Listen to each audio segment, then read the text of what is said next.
Buen día, bienvenidos a todos. Gracias a Panalab una vez más por convocarme. Vamos a hablar... La presentación no está. Ahí está, no. Ahí está. Bueno, soy Cecilia Navarro Tuculet. Con Vanina fuimos al Hermiting en Barcelona y estuvimos viendo las últimas novedades. Algunas son un poco pesadas, ¿sí? Así que espero que saquen las cosas objetivas de los temas que le voy a contar. Y yo fui al World Congress of Hair Research en Dallas en abril, así que les voy a mencionar un par de cositas nuevas al respecto.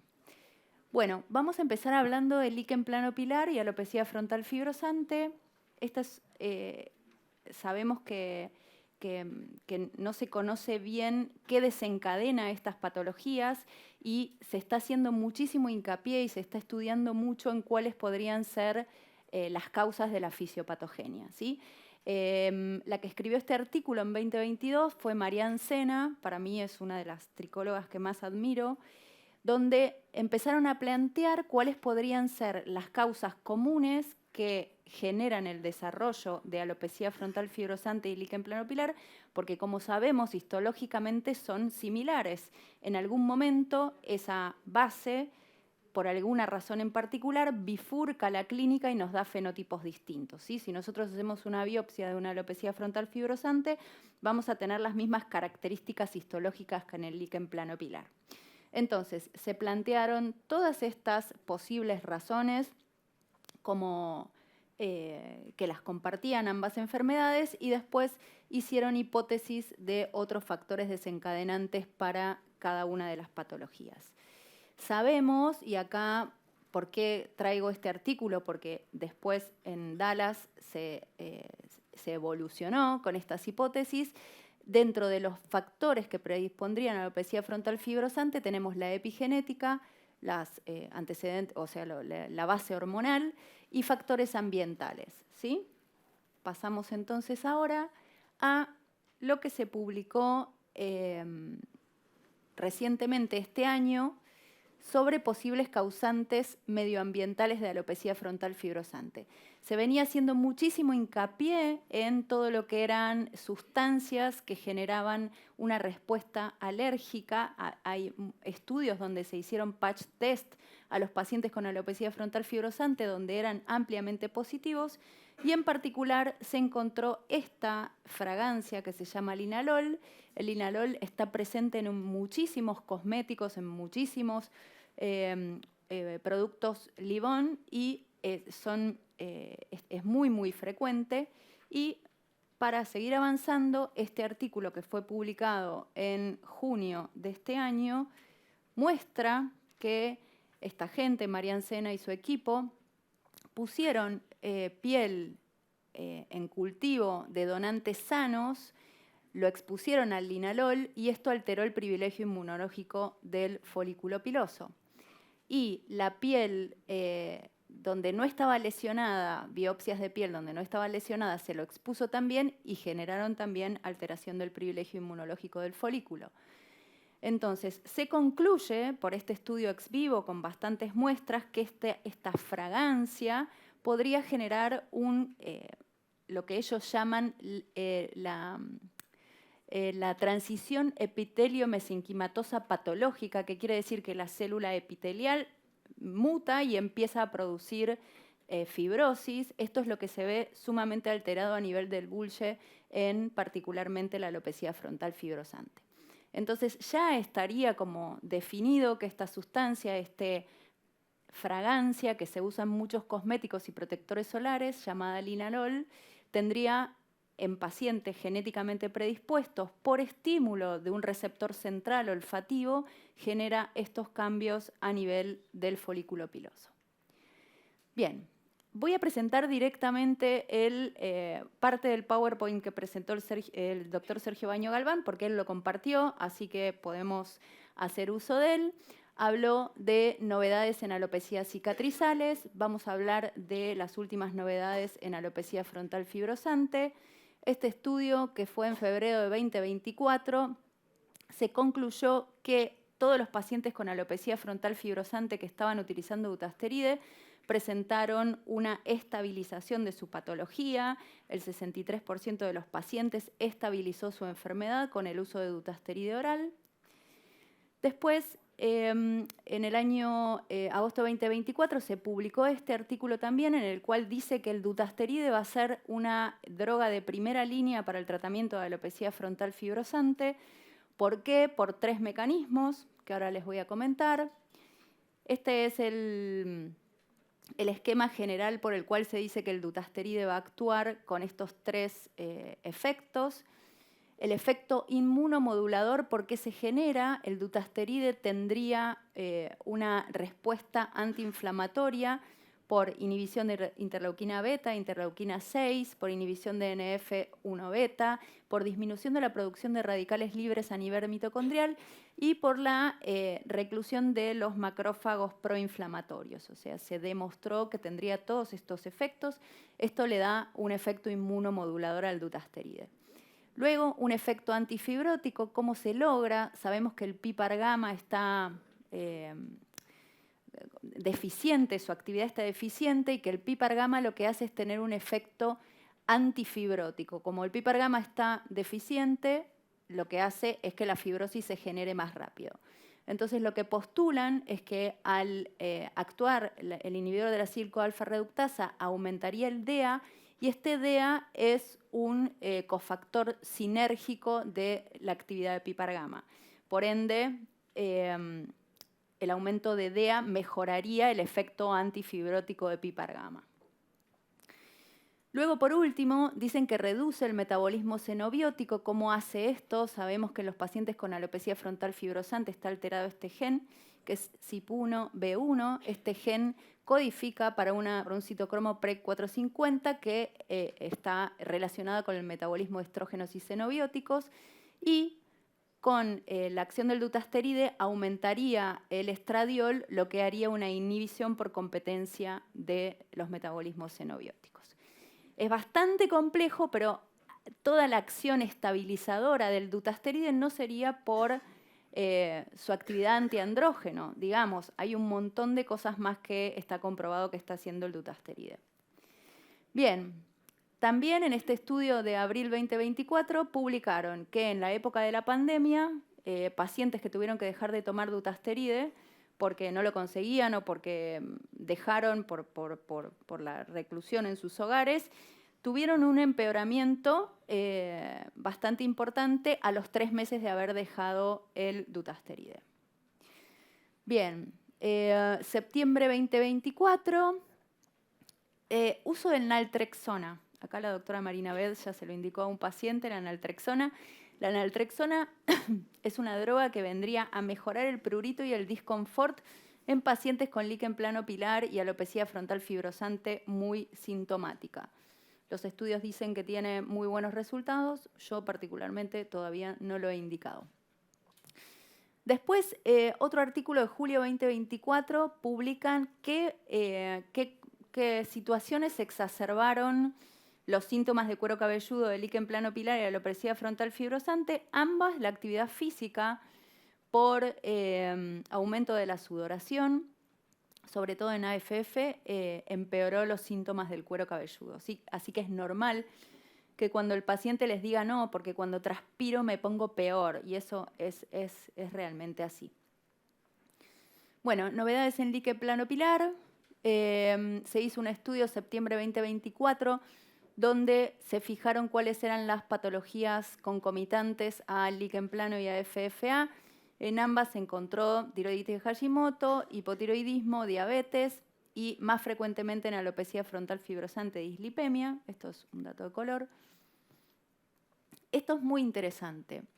En julio 2024 se hizo un estudio de 103 pacientes en los cuales correlacionaron la clínica y la tricoscopía con la biopsia de los pacientes para ver si se correlacionaba la actividad inflamatoria entre la clínica y la histopatología. Y se vio lamentablemente que no. O sea, que a veces cuando nosotros creemos que hay estabilidad porque clínicamente está y tricoscópicamente está estable, a veces con la histopatología vemos que no, que la inflamación progresa. Así que sería de buena práctica biopsiar una vez por año a los pacientes a ver si nuestro tratamiento es correcto. Perdón, ¿eh? Bien. Inhibidores de la JAK en alopecia frontal fibrosante o en alopecia cicatrizales. 87 pacientes, 2 estudios incluidos, inhibidores de la JAK orales y tópicos con buena respuesta, esto ya lo venimos viendo. Lástima que para nosotros no es tan fácil acceder a los inhibidores de la JAK. No tenemos todavía ruxolitinib tópico, el resultado antiinflamatorio sin fibrosis es muy, muy bueno. Acá un paciente en monoterapia, acá un paciente terapia combinada ruxolitinib con baricitinib. Bueno, ahí terminamos con el power de Sergio Baño. Ahora vamos a esto. Inhibidores de la JAK y nuevas opciones. ¿Para qué? Para alopecia areata severa. Estamos todos pro inhibidores de la JAK, buscando que nuestros pacientes puedan acceder a los tratamientos, pacientes en areatas severas. Pero ¿cómo es la evolución en el mundo? Esto fue un doctor que se llama Manabu Oyama, que tiene muchísima experiencia en inhibidores de la JAK. Mostró esta tabla que a mí la verdad que me alarmó bastante. Estos son todos los pacientes de su centro con inhibidores de la JAK, con baricitinib en particular, donde muestran que hay respondedores más tempranos, respondedores más tardíos, pero que en algún momento del tratamiento hay una recaída con el baricitinib, ¿sí? O sea que tienen muy, muy buena respuesta, repueblan, pero muchos pacientes presentan recaída.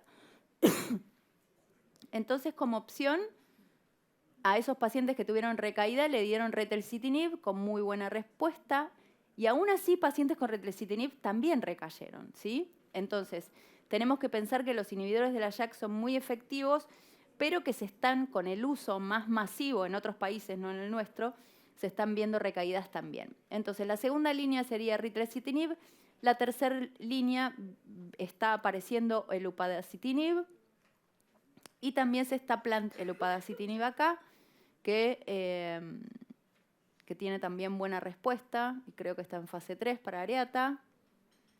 Y luego, como cuarta opción, el dupilumab, que en realidad se está estudiando, bueno, está indicado para antecedentes de pacientes atópicos, pero para alopecia areata también tiene buenos resultados.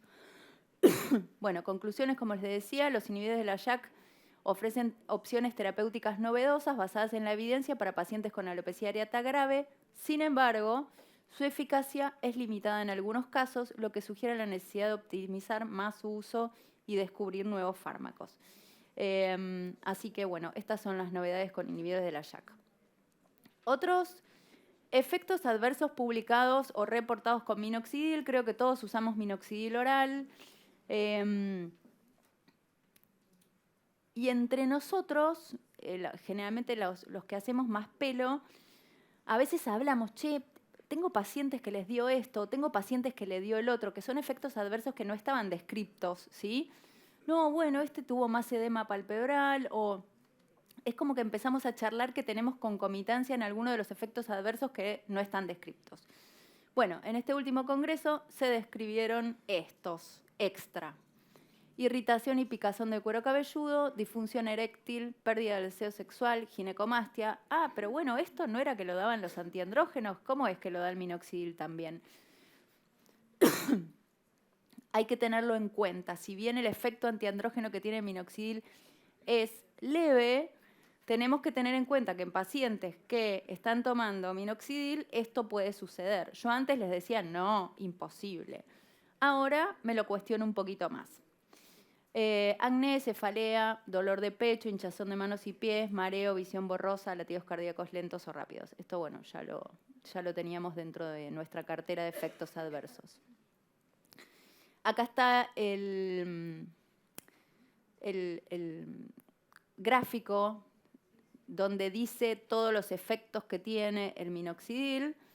que tiene efecto antiinflamatorio, vasodilatador, inhibidor y estimulador de beta-cateninas, y también tendría un efecto antiandrógeno sobre el receptor del gen de la 5-alfa reductasa.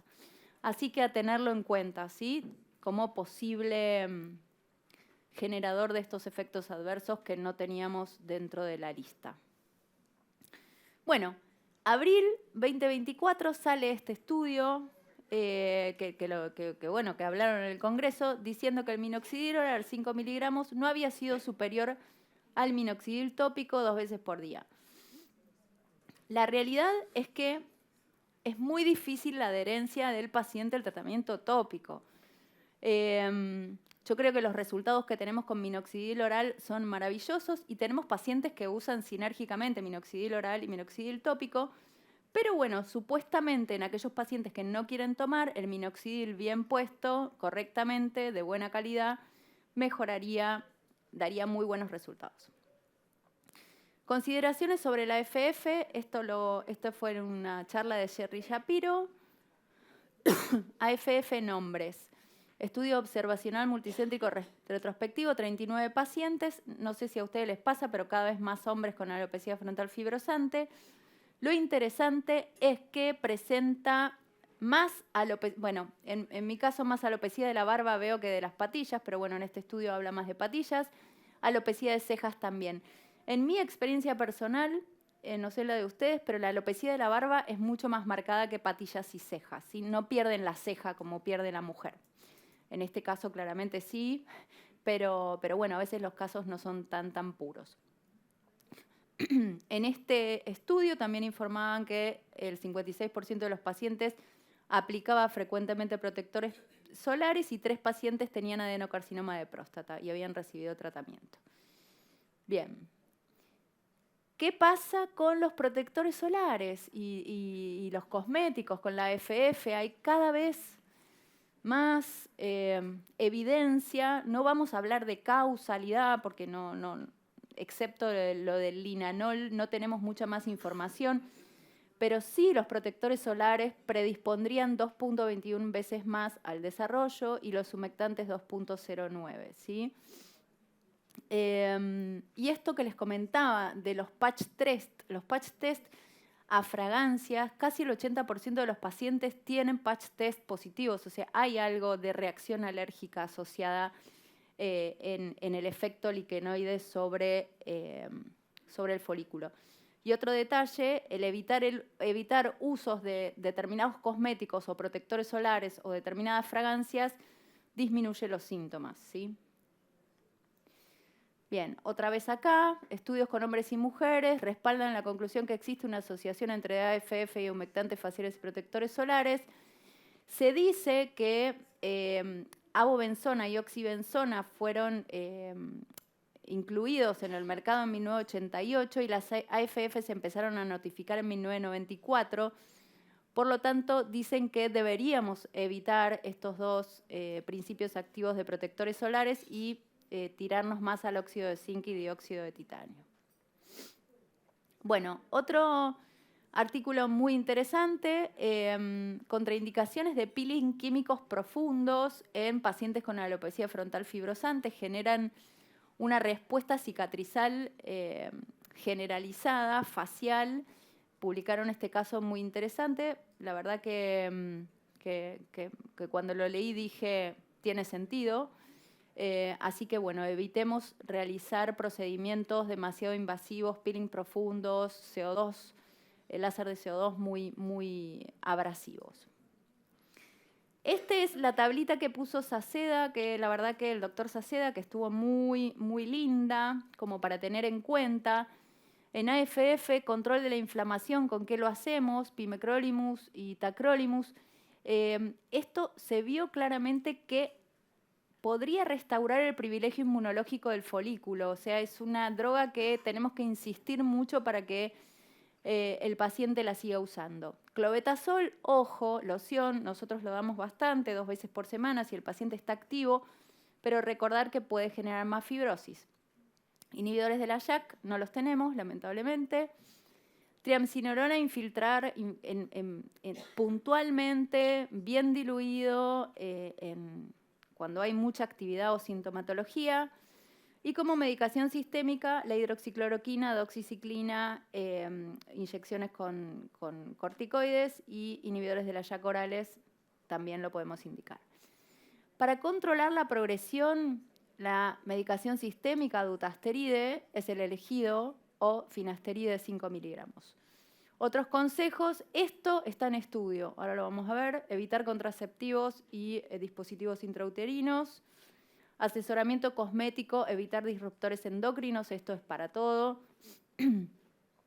Mejorías estéticas, darle minoxidil para mejorar la densidad del pelo que tiene, pápulas faciales, isotretinoína. Atrofia de la piel, plasma rico en plaquetas. No solo se vio que mejora la atrofia existente, sino aparte la previene. Bueno, y para cejas, micropigmentación. Otra vez, artículo de protectores solares. Protectores solares aumenta 3, hidratantes faciales 2. Y algunos ingredientes, los cosméticos, claramente pueden ser disruptores endocrinos. Esto algo va a mencionar Vani al respecto, sobre qué resultados tienen los disruptores endocrinos en pacientes en general. Bueno, y para recordar, inhibidores de la calcineurina restituyen el privilegio inmunológico. Inhibidores tópicos de la YAC, estaría buenísimo, pero por ahora no los tenemos. Dutasteride oral estabiliza. Hay que estudiar más sobre el papel de los anticonceptivos orales, evitar los disruptores, y el plasma rico en plaquetas mejora la fibrosis. No sé si tienen la alopecia frontal la alopecia fibrosante en patrón androgénico. Es una cosa que estamos viendo muy frecuente. Es una alopecia que se da en patrón androgénico, solo que cuando ponemos el microscopio vemos zonas de fibrosis, escamas perifoliculares. Y esto generalmente suele suceder, a veces tenemos pacientes con alopecia androgénica que venían muy bien con el tratamiento y de repente se estancan o empiezan a empeorar, y vemos que tienen grado de fibrosis, escama perifolicular, foliculitis, empiezan con tricodinia. Bueno, esta es la patología que nosotros llamamos alopecia fibrosante en patrón androgénico. Clínicamente, tricoscópicamente vamos a ver anisotricosis, cilindros peripilares y transparencia radicular, pérdida del ostión folicular, máculas blanquecinas, vasos ramificados, vasos glomerulares, puntos rojos e islas rojas. Este es el nuevo signo tricoscópico que está descrito para alopecia fibrosante en patrón. Vamos a ver estas zonas cicatrizales, estas zonas con aumento de vasos, zonas como las denomina islas rojas, ausencia de aperturas foliculares, escamas o cilindro peripilar. Pero bueno, esta es la que describen ahora, que en el último congreso la describieron, como islas rojas con vasos arboriformes y puntos rojos. ¿Ven? Y hizo la correlación de la foto de las islas rojas con la imagen tricoscópica, que sería casi patognomónica de esta alopecia fibrosante en patrón. Entonces, para recordar, la clínica es pérdida de cabello en patrón androgénico, pérdida grave de cabello o empeoramiento de la pérdida de cabello, más tricodinia. Como tricoscopía, anisotricosis, cilindros peripilares, pérdida ósea folicular, islas rojas, manchas blancas, vasos ramificados o glomerulares, cuero cabelludo oscuro, red pigmentaria simétrica irregular y halo perifolicular blanquecino similar a alopecia central centrífuga. Bueno, este es el tratamiento que sugirieron en el hombre de dutasteride o finasteride, en mujeres... finasteride 2.5 en mujeres, 1 miligramo en hombres, o dutasteride 0.5, más hidroxicloroquina o doxiciclina, más minoxidil oral. Y tópico, podemos usar minoxidil tópico, clobetasol o tacrolimus y triamcinolona intralesional. Bueno, mensajes para llevar a casa. La alopecia fibrosante en patrón androgénico es muy similar a la AGA. Debemos, si el paciente se estanca en el tratamiento, evaluarla. Estos son los signos clínicos y tricoscópicos que ya lo vimos. Bueno, y para terminar, ahora le encontraron otra función al minoxidil, que es el efecto anti-age, ¿sí? Tenemos efecto anti-age, así que minoxidil para todos y todas. Bueno, se vio en este estudio ex vivo que hizo el doctor Andy Goren que tiene un efecto antirradical libre y mejora el estrés oxidativo del folículo piloso, que esto sería clave para el envejecimiento del folículo piloso y la alopecia androgenética. Lo que concluyeron, porque es muy largo el estudio, lo que presentaron, es que la reconversión de vello a pelo terminar puede ocurrir incluso en el haga de larga duración. O sea, si tenemos un haga de larga duración, este minoxidil va a promover la reconversión de vello en pelo terminal. Dijeron que el minoxidil sistémico tiene un mayor poder de rejuvenecimiento de los folículos humanos, que también podría rejuvenecer la salud del hígado y del intestino en murinos. Y estos son hallazgos preliminares. Pero bueno, tienen que realizar más estudio, pero nos pareció una novedad con Vanina que aparte el minoxidil tenga efecto anti-age. Bueno, muchas gracias.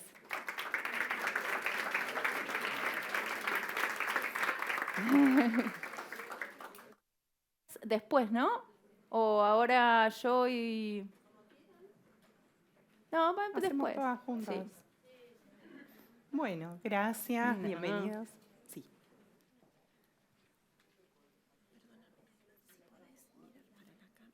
Dale. Sí, así no se ve mi perfil. Bueno, no, por favor. Bienvenidos. Bueno, gracias a Panalado, gracias a Ceci. Quiero decirles que, antes le contaba a Ceci, mi primera charla de tricología en el curso superior me la dio Ceci y el primer evento al que fui fue organizado con Ceci, por Ceci. Así que para mí hoy dar la charla con ella es un honor. Estuvimos en septiembre en Barcelona, en el Hair Meeting, y la verdad es que hubo un montón de novedades y los invito a viajar. Vuelvo un ratito en el tiempo, yo dejé a los chicos, yo digo que es indicación médica, quienes tienen hijos, viajar una vez en el año solas y solos. Viajen. No, la realidad es que fue un sueño poder viajar y poder seguir formándome. Y hoy les voy a hablar de 5 puntos y se los voy a presentar a partir de pacientes. Quiero que pensemos a partir de casos reales. Quiero que piensen en esos pacientes que tenemos delante y a veces vienen súper angustiados y qué puedo hacer y ponen en nuestras manos a ver qué otra opción hay de tratamiento. Y esta es una paciente, Juana, de 29 años, que ya venía con historia de alopecia areata. Ofiacia, probó de todo. ¿Qué más hago? Esa es su tricoscopía, tenía los puntos negros, puntos amarillos. Y esto me hace pensar en el primer punto que les traje, que es pensar el rol de la severidad en el manejo de esta alopecia areata. ¿Sí? Que en realidad es verdad que tenemos clasificaciones y presentaron una nueva clasificación, pero hay que pensar que para el paciente es su historia, es su imagen, es su autoestima, es su seguridad. Entonces, cada uno de estos pacientes, por más que digamos, bueno, es una plaquita, tiene menos del 50%, tiene menos del 20%, podamos elegir el tratamiento correcto. Y ellos presentaron ahí estamos, esto de poder pensar el rol de la severidad, obviamente, a partir de la edad. No es lo mismo un chico que muchas veces sufre todo lo que es el bullying. Muchas veces también escuchamos de pacientes que no son aceptados en trabajo a partir de diferentes alopecias areatas. Bueno, esta severidad y si es más aguda, más crónica, más progresiva, qué localización tiene, qué patrón, qué duración, qué extensión. A partir de este nuevo consenso europeo del 2024, hablan de leve a partir de la afectación de menos del 20% del cuero cabelludo, ya moderado entre 21 y 49 y severo de 50 a 100. Pero teniendo en cuenta todos estos signos, por ejemplo, el impacto social, ¿a qué paciente realmente no le impacta de forma negativa una alopecia areata? O la afección de cejas y pestañas, una respuesta inadecuada luego de 6 meses de tratamiento, o que sea con un pool test positivo, que también indica esta rápida progresión. Entonces, a partir de todo eso, obviamente ya viene aprobado, tenemos hace muy poquito acá en Argentina, y ellos ya van por el tercero en el exterior, y van con mucha más investigación, podemos empezar a pensar que en el pasado esta enfermedad con curso crónico tenía un tratamiento más limitado y off-label. Y hoy, actualmente, ya tenemos un primer fármaco aprobado para este tratamiento. ¿Sí? Hay que tener en cuenta que casi el 90% de los respondedores van a mantener una eficacia. Una respuesta temprana, justo ahora tengo una paciente que ya arrancó y tuvo una respuesta temprana, hablamos cuando tiene un SALT de 30% hasta 12 semanas. Después, hasta 36 semanas ya es gradual y tardía hasta 52. Hay que explicarles que cada paciente responde de forma diferente. Bueno, esto también hablando de este baricitinib y a partir de esta severidad, hablaban de los efectos adversos, porque claramente nosotros incorporamos esta medicación y tenemos un poco más de respeto al comienzo de tener efectos adversos, cómo se lo presento al paciente. Tenemos a favor que justamente en el exterior, al haberlo aprobado previamente, tenemos muchos más estudios. Entonces, solo en este 31.8% tenía esos efectos adversos y tenía de vías aéreas una infección de vías aéreas superiores. La realidad es que podemos quedarnos tranquilos. Sí, también una infección de herpes simple, foliculitis, conjuntivitis. Hay que presentárselo bien al paciente y explicárselos, pero estar tranquilos que tiene un nivel de seguridad muy alto. Esto es lo que ellos presentan como en el consenso europeo como parte de este protocolo a seguir. La realidad es que si nosotros nos podemos a pensar dentro de lo que es agudo, ¿sí? En nuestros pacientes, en mi práctica diaria, elijo más el metrotexato que la ciclosporina, más de segunda línea. Y la realidad es que actualmente ya sabemos que si comenzamos con los corticoides, al descenderlos, va a volver esa actividad, sobre todo cuando ya voy a moderado a grave. Entonces, empezar a pensar el corticoide en paralelo al metrotexato, pero actualmente pensar que también es una pérdida de oportunidad si no comenzamos en un paciente ya más crónico o severo con el baricitinib. Ellos lo que plantean, nosotros no lo tenemos aprobado, es adultos con baricitinib y adolescentes de más de 12 años con el ritlecitinib. Bueno, y en cuanto a todo esto, quería resumirles que el baricitinib y el ritlecitinib fueron aprobados por todo lo que es la Agencia Europea para el tratamiento de alopecia areata severa. Solo el ritlecitinib en adolescentes y el baricitinib demostró una seguridad muy a largo plazo, la realidad. Y ante recaídas intratratamiento podemos recurrir al corticoide, o intralesional, o en loción, o en espuma, o vía oral, depende la gravedad y depende de la tricoscopía. Empecemos a utilizar, ya quienes me escucharon, yo suelo repetir mucho esto de la tricoscopía. Empecemos a ver a nuestros pacientes, por más que sea acné, por más de que sea rosácea, empecemos a mirarles el cuero cabelludo. Seguramente, ¿quiénes de todos los que están acá ya tienen sus pacientes de pelo, de tricología? Bien. Bueno, quienes todavía no manejan, empiecen a mirar, empiecen a agilizar el ojo, para después empezar a ver esto de las montañas rojas, empezar a ver los vasos, empezar a ver todo, empecemos a ver también esas escamas, cómo es el cuero cabelludo normal al patológico.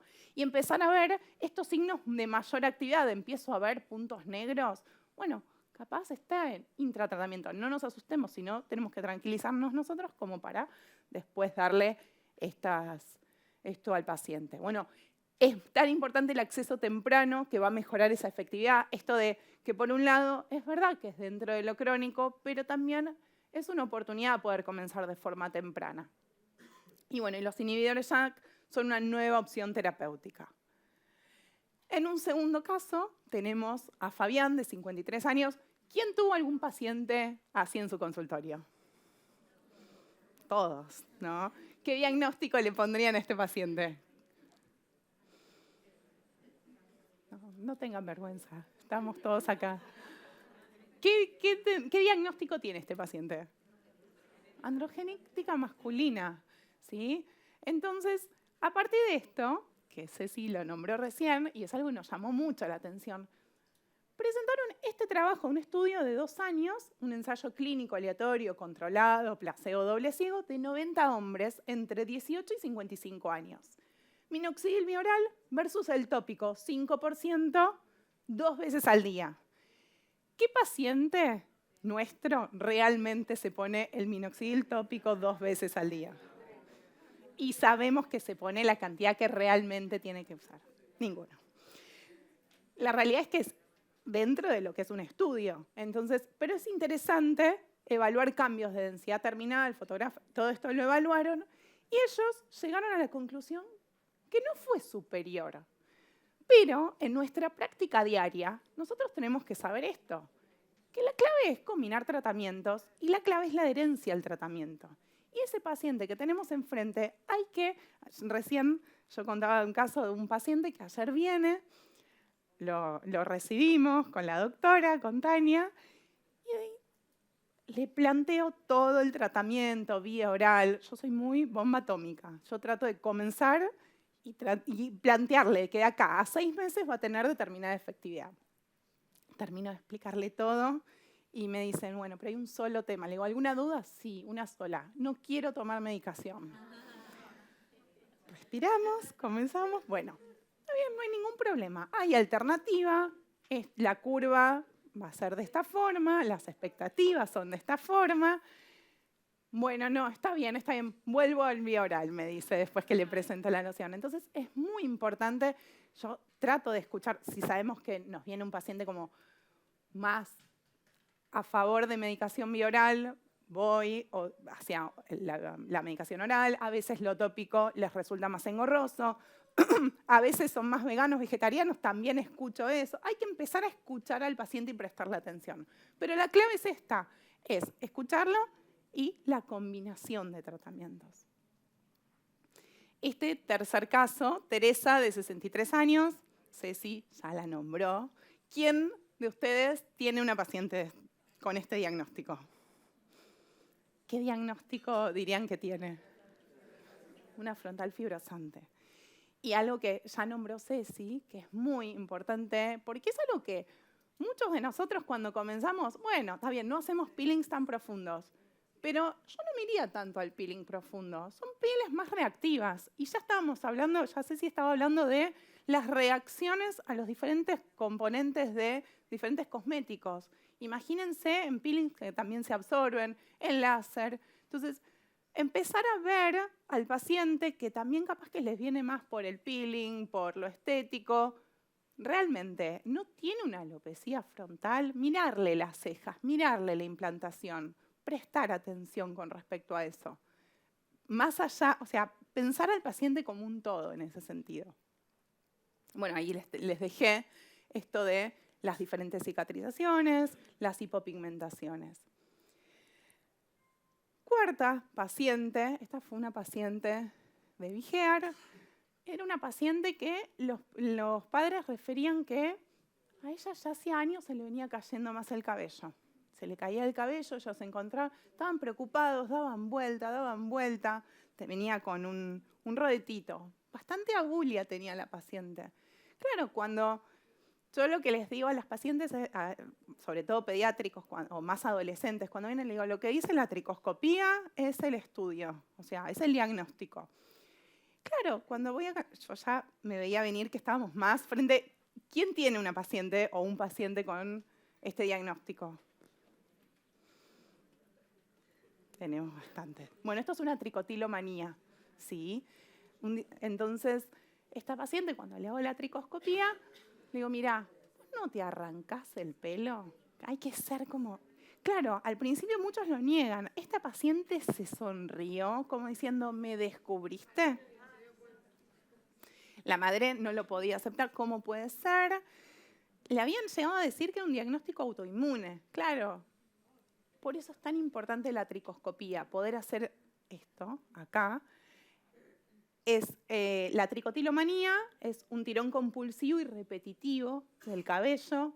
Es un trastorno obsesivo compulsivo. Empezar a pensarlo también desde ese punto, que puede afectar cejas, pestañas, barba, cualquier parte del vello, el cabello, y genera una irritación cutánea, pero al pulte es negativo. Esto de a mi hija se le cae el cabello, pulte es negativo, y ya ahí empezamos a pensar. En cuanto a diagnósticos diferenciales, tenemos que pensar obviamente en Ariata, todo lo que es tinea capitis, alopecia por tracción depende la localización, alopecia androgenética obviamente depende del paciente y la edad también, y pensar también lo que es de la nuca también, la celulitis disecante de la nuca. Todo depende de la localización, la edad, su historia clínica, pero pensarlos como diagnósticos diferenciales. Y lo que presentaron justamente son estos signos que muchos ya vemos en cuanto a lo que es la tricoscopía, los pelos rotos irregulares en un 99,5% de los casos, pelos cortos con tricoptilosis en 57%, pelos en gancho. Todo se debe a ese tirón a diferente tiempo y fuerza y dirección. Los pelos en tulipán, el hair powder, ese polvillo que vemos en la tricoscopía, los pelos concéntricos, pero algo que presentaron que algunos ya utilizan la N-acetilcisteína en la tricotilomanía. Bueno, ¿por qué ellos lo presentan como un tratamiento complementario a los IRS y a la terapia cognitiva conductal, pensando que es un TOC, que es un trastorno obsesivo compulsivo? A partir de esto, ¿por qué? Porque el exceso de glutamato en el líquido cefalorraquídeo, en la corteza orbitofrontal y en el núcleo caudado en adultos, hay que pensarlo, está este exceso, entonces la N-acetilcisteína altera la actividad glutamatérgica y además también es antioxidante. Y pasa barrera hematoencefálica. Es algo más, no es que esto nos va a dar el tratamiento. Pero bueno, a mí me pareció interesante en una dosis de 1.200 miligramos 2 veces por día y ellos lo presentan en adultos, en el paper. Y toda caída de cabello, que a nosotros nos llama la atención, que no se comporta con un patrón que nosotros estamos acostumbrados, hay que pensarlo como que es algún tipo de alopecia autoinfligida. Pensar y empezar a interrogar a esos pacientes un poquito más. Y esta es nuestra quinta paciente, Belén, de 33 años. ¿Quién no tiene una paciente así? Es una paciente con alisado. Y la verdad es que a mí todo lo que es cosmética me apasiona y hubo una sola charla de cosmética capilar en todo el congreso y esa charla fue de alisados. Y dije, bueno, ahora la traemos. ¿Cuáles son las consecuencias de los alisados? ¿Sí? Hay que pensar que los componentes de los alisados puede ir, es verdad, desde el formaldehído, pero también puede tener glutaraldehído, que tiene peores consecuencias que el formaldehído, el glioxílico, que es un liberador al fin y al cabo de formol, y todo lo que tiene que ver con disruptores endocrinos, que era lo que antes hablaba Ceci. Estamos inmersos en disruptores endocrinos. Entonces, cuando podemos disminuir esa exposición, mucho mejor. ¿Qué impacto tienen en la fibra capilar los alisados? Disminuyen los aminoácidos en lo que es la cutícula. Puede generar mayor caída de cabello y alopecia. Estamos teniendo pacientes muy jóvenes con algún tipo de alopecia patrón femenino, podríamos llegar a decir, sin alteraciones hormonales, sin sensibilidades hormonales, sin antecedentes familiares, y cuando empezamos a interrogar, tienen historias de alisados. Frizz, afinamiento y quiebre, obviamente a partir de perder esos aminoácidos en la cutícula. Y encanecimiento prematuro. Yo digo, capaz que con todo el resto no convencemos a los pacientes, pero capaz que si les hablamos del encanecimiento prematuro nos escuchan un poquito más. ¿Qué otras reacciones pueden llegar a dar? Más reacciones de dermatitis, de alérgicas de contacto, psoriasiformes. Vemos las escamas directamente en el cuero cabelludo. Ellos no lo refieren, pero en nuestra práctica diaria se vuelve hiperseborreico el cuero cabelludo y no lo regulan. Tuve un paciente que estaba derivado justamente porque lo habían tratado, había equilibrado cuero cabelludo, porque hay que pensar el cuero cabelludo más desde el punto de microbioma, y nuevamente se realizó otro alisado. Llegué al punto de la isotretinoína, porque uno empieza a pensar cómo lo equilibra. Es muy complejo. Después, estas reacciones faciales y en cuero cabelludo, estas dermatitis irritativas de contacto por el mayor uso de los productos químicos. Y hay que pensar que muchos alisados son muy alcalinos, son muy irritativos y generan esas quemaduras que a largo plazo generan alopecias cicatrizales.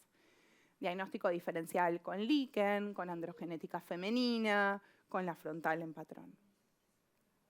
Esto no solamente lo vamos a ver en los pacientes, sino en los peluqueros, porque son los que más están expuestos a este tipo, a inhalación de productos. Entonces, se aplican, liberan esas sustancias del formaldehído, inhalan con irritación y a largo plazo pueden generar asma inducido por químicos. Daño renal. Y este daño renal, a partir de unos papers que justo acá no lo puse, pero cualquier cosa se los mando, es alisados sin formol. El glioxílico no es formol, es liberador de formol. ¿Qué termina dando? Nefropatía por oxalato de calcio, generando nefritis aguda intersticial y necrosis tubular aguda. Tenemos cada vez más argumentos para hablar con nuestros pacientes de por qué el alisado no. Los alisados como posibles causas de cáncer de mama hormonodependientes. ¿Sí? Estos productos tienen disruptores hormonales, los ftalatos, los parabenos, que activan estos receptores y obviamente terminan desencadenando cáncer de mama hormonomediado. Todo esto claramente no es por un solo alisado, se va acumulando, es la historia, pero una paciente en general no se hace uno. Hace poco tuve una paciente, 21 años, desde los 12 hasta los 15, se hacía sin formol. La madre senta y me dice, ay, sí, pobre, mírale el patrón de rulos, no es como el mío. Yo sin formol me la banco, me dice así. Entonces yo la mandé a terapia, obviamente la ayudé, la acompañé, pero tenía otro montón. Tiene una formación de su imagen corporal también en todo esto. Hay que entender que todo esto va más allá. Llega un punto en que es una elección, pero también no pueden verse con esa transición de su cabello porque también genera como... ven su pelo en crecimiento, que también tiene un daño, porque todo lo que se absorbe tiene sus consecuencias en el cabello que va creciendo, y ese cabello que muchas veces directamente es bien lacio. Entonces, vamos teniendo mayor cantidad... Bueno, esta paciente siguió haciéndose alisados entre los 15 y los 21 con formol, porque era lo único que le resultaba, pero actualmente ya en la facultad me dice, no me hagas pasar por la transición. Entonces, es muy complejo y es poder sumarse ahí en esa dinámica familiar y ayudarla dentro de lo que es su día a día con recursos. Esto me pareció súper interesante. Es verdad que esta es una serie de casos más pequeños, que usó 4 casos, ¿sí? Pero regresión al suspender el producto de todo lo que era vello púbico y mamas. Estamos hablando ya de posibles asociaciones con pubertad precoz y disminución de la fertilidad. Este es el que a mí más me interesó cuando lo escuché ahí en el Congreso, que habla de 11.274 mujeres. Es un N bastante grande con disminución de la fertilidad y hay una relación inversa entre fertilidad y edad del primer uso, obviamente duración, frecuencia. Muchos de esos estudios se hicieron en mujeres afro. ¿Por qué? Porque en general vienen utilizando hace muchos más años todos estos tipos de productos buscando que su cabello también poder manejarlo y tiene que ver con la aceptación social, tiene que ver con cultura. Entonces también es poder entender eso, entender desde lo que son las trencitas y los alisados cómo buscan poder manejar su cabello. Bueno, hablamos de esos 5 puntos y quiero también transmitirles que es verdad que somos dermatólogos, pero no solamente diagnosticamos y tratamos y somos responsables de comunicar, prevenir y educar. Estas son algunas fotitos del Congreso con muchos de mis colegas y profesores.